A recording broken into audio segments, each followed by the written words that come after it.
basically, I'm going to show you, like if for some reason you have to take a thermostat off, if you ever have to get into the programming, there's a code on them. The code is located on the back here and also right here.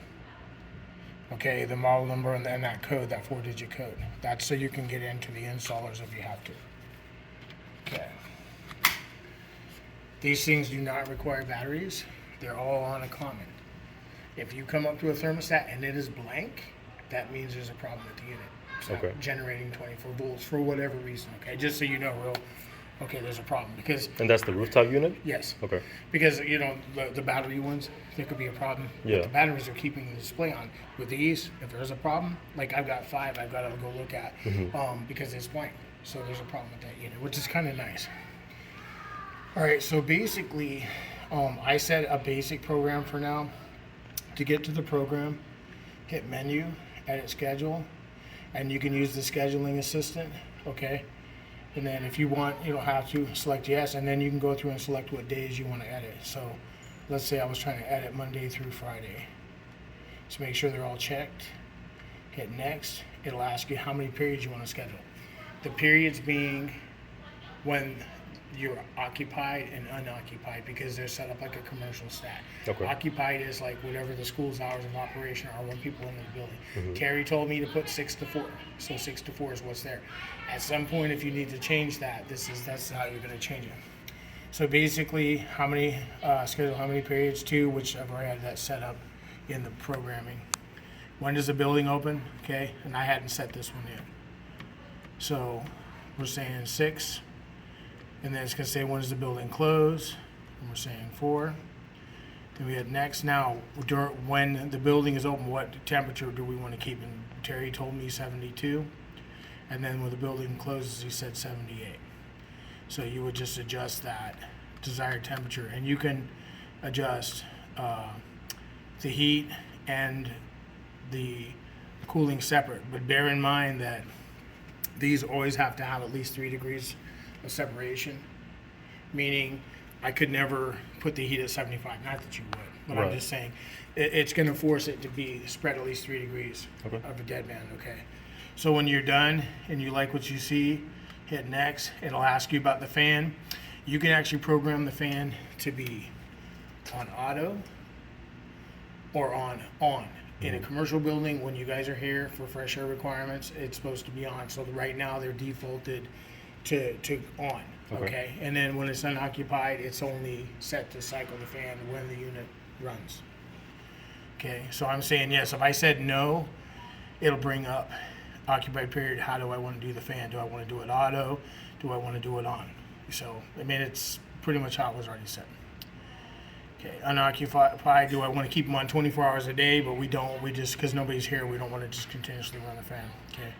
Get us done, schedule more days. If I say yes, I can go on and schedule the weekend, Saturday and Sunday, do whatever, yeah. And then you say no, review schedule, and it'll say basically 6 a.m., 72, 69, and then at 4, it goes to 78 and 55. And when you're done, you just hit done, it saves the schedule, and it'll go back to that screen and just hit home. And as you can see, it's already at set point. So basically the fan is follow schedule, or you can go in and just tell it to go on, or you can go on and tell it to go auto. Okay. Okay, so there's a lot of flexibility. Now these are set, I left them in auto changeover. Right now I just have them in cool. If you want to, you can go back to them and go auto, and now see it'll automatically go into heat if it goes below 69, okay?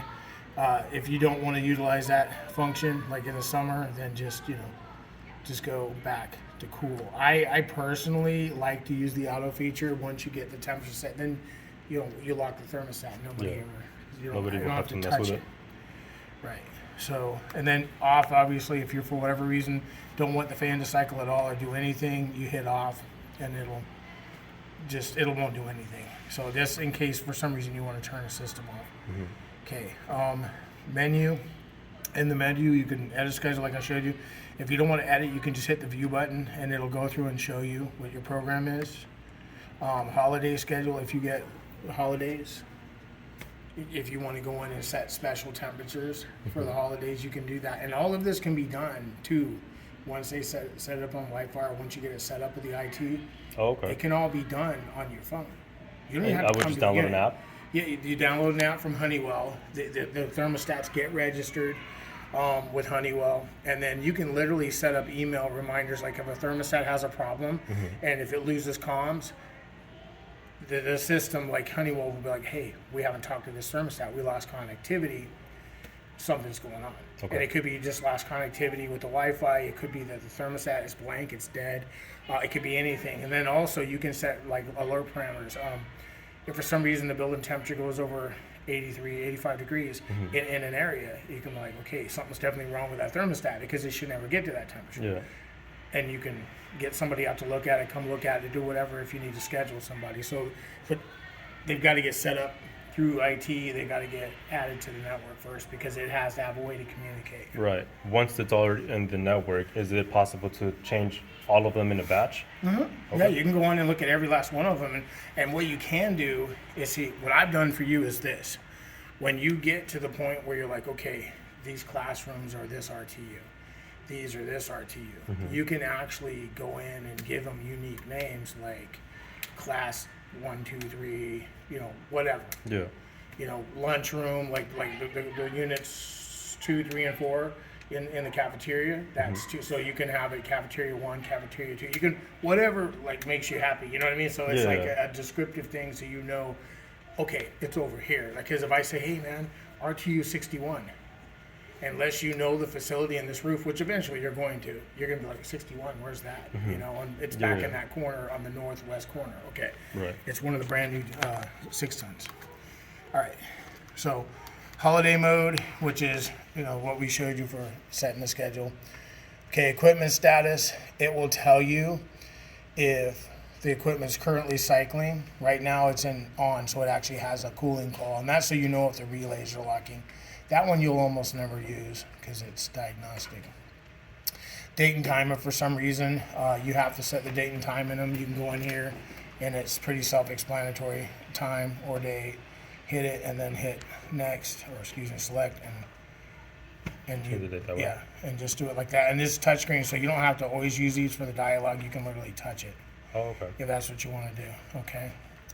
I've already set all this, so let's go back home. Let's go back to the menu. I'm just kind of giving you the brief. Okay. Preferences.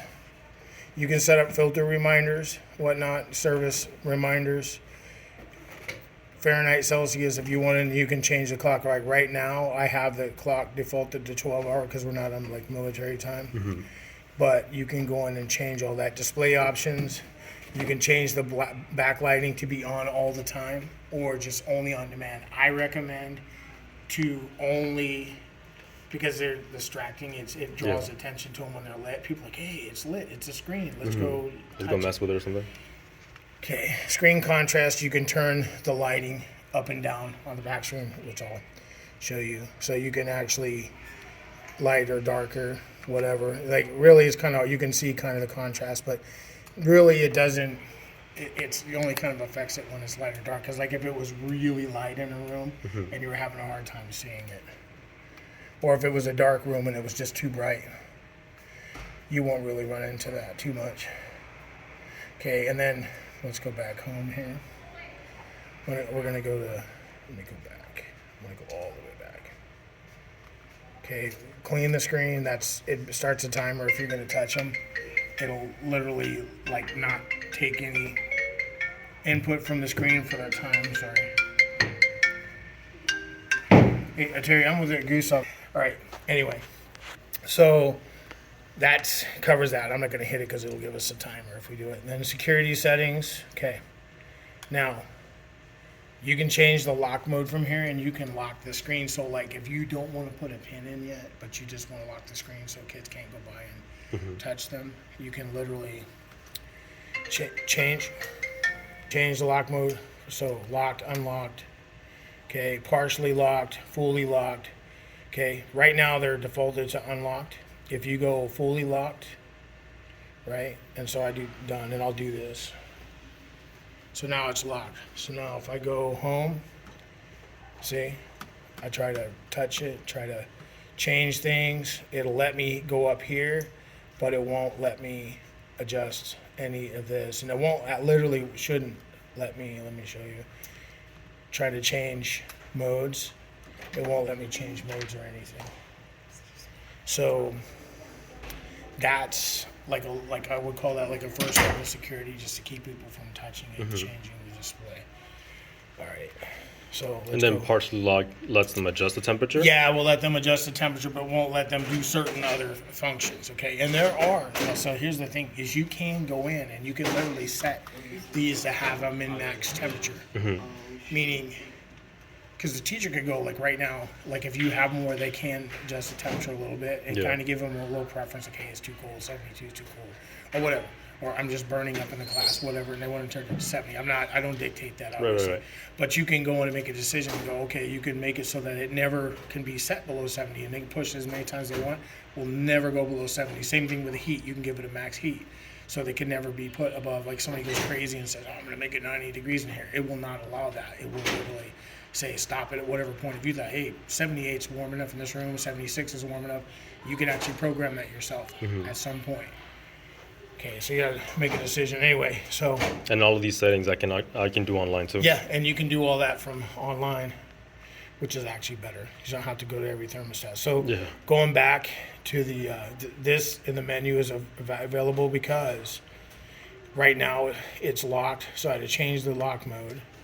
If I do partially lock this, like I said, you can't adjust like the modes and stuff, but you can go up and down with the temperature. So I'm not going to do that.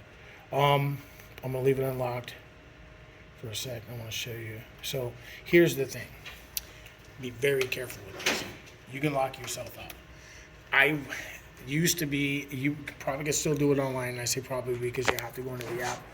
But you'll create a password. This thing will generate a password for you. If you don't record the password and you lock it with a password, you're not going to get back in it. It's hard to get back in. So you got to be really careful with that. Now that's if like people, you just don't want them touching it at all. To change the lock mode, to be able to do anything from that menu screen, you got to password it. And if I create a password, okay, you better write it down and take a picture. Hang on, I got to do this because I told you that. Let's say for some reason I forgot 3360, right? Because you got 45 thermostats, okay? And they're going to be different. So to me, I wanted to put, like I told Terry, I wanted to use just one code for every thermostat, but it's not letting me put a code in. It's actually generating it itself. Once it's on the Wi-Fi, I can go in and change You the code. should be able to go look and see if it will, because it used to be, they keep changing the software. It used to be you could go in and make a code. Okay. And it should still be that way. I have not been in since they put the new software and the new updates and the EEPROM. I have no idea. That I can't tell you, but I do have, matter of fact, give him a couple of the books, sets of the books for you to take with you so that you have like even more, if you have questions about the thermostats. Let me remove the password, okay? Because, I'll go back. So let me show you once we go, well, we have to lock mode it, but let's do this. Menu.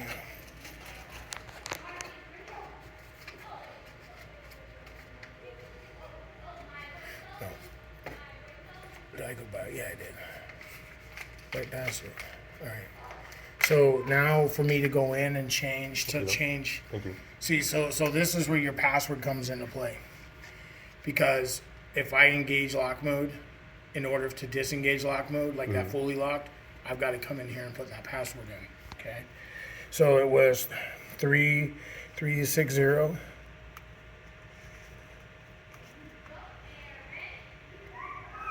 Oops. Okay. Now I'm going to remove the password on this one for now, so we don't have an issue, because you need to be able to be in control of that. Okay. Remove password protection, but in order to do that, you've got to put the password in.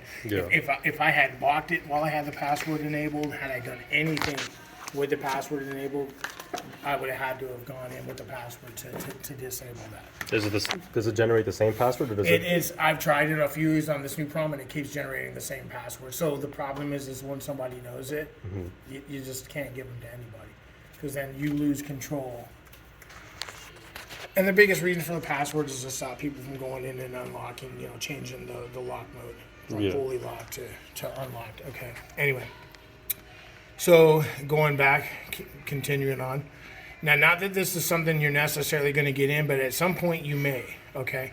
Your Wi-Fi setup is here. If you go into Wi-Fi setup, it will look for networks. And see right now, it's VCP students and at VCP admin, whatever the IT guys are going to want you to hook up on, that's going to be the one, and you have to have the name of the router and the password to Okay. the router. So you'll have to put that into all of them. Once you have that, it'll go out to Honeywell to register. You'll want to go to Honeywell when you do it, because as you do them, you're going to want to go in, name them. It's 45 thermostats. It's going to take you a little while, and you don't have to do them all at once, but I would say, do a couple, because once you've done a couple, they'll get a little faster. You'll kind of get the hang of it, and it won't be quite as involved. I'm gonna go with 6 new ones, Paul. Okay, yeah, you need my keys? Yeah, if the cabinet's locked. Yeah, because I don't leave anything unlocked. There you go. Installer's options. Now, you remember that password that was on the back? Yeah. When behind that's the only way you get in there. So, and I don't. So 2126. We'll go back in there. I just want to show you, because like I said, I don't know how deep you get into stuff. How hands-on you are, but without this, you will not get into the installers. See, and there are things that you can set inside install that you cannot set from the online thing, because you literally have to go to it. Now, if for some reason you're wanting to do the setup, and I'll show you that next, you can do test, and I can literally go in and turn on the compressor, see if the compressor's working, see if the fan's working. Because say like someone's done a repair, and I don't know if you guys do repairs to yourself. No, not here. But if for some reason you're like, hey, I want to see something, and you can actually turn the equipment on from the thermostat without waiting, because sometimes they have a delay and it'll say wait. You can bypass the wait. Same thing, cooling stages, fan, heat stages, you can turn it all on from here. So let me go back into the setup.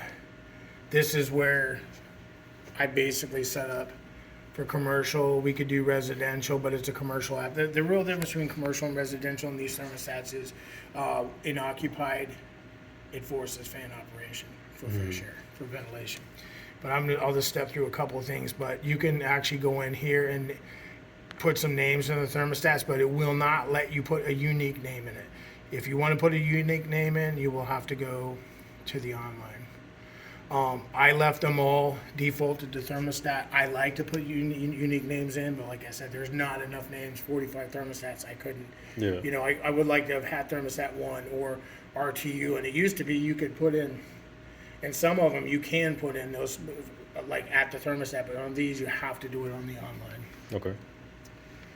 Okay, if for some reason later on you're like, you know what, I don't want this thermostat to be programmable, I want this thermostat to stay on, say like you had one inside of a server room in an IT room, and you wanted it to maintain a temperature 24/7, you can turn that programming feature on and off. Okay? Yeah. So I'm still leaving it programmable, but I just want to show you that there are those things. And you saw that you could change that from the other. So basically, a lot of these you're not going to mess with the system types and stuff. But if you go through and ever look at any of them, and if you for some reason you had to replace a thermostat, and you might replace the thermostat, right? I'm saying down the road you might get one and replace it. Yeah. You might want to copy the settings here, and you would be able to get in and look at the settings. And these are all the settings that are on each thermostat right now. Yes, well, and the thing is you have 39, I want to say it's 39 or 40 conventional heat pumps, the carriers, and you have 5 Daikin heat pumps. They wire differently. They're controlled differently. So like the thermostats for the Daikins say heat pump. All of the ones for the carriers and Bryant's say conventional. Okay, they're all heat pumps, but the way they get wired is different. Yeah. So it's good to know. So anyway, you're done in there, done. Exit setup, yes. And then if had I changed anything, it would have asked me, do I want to save settings? And obviously we didn't change anything, so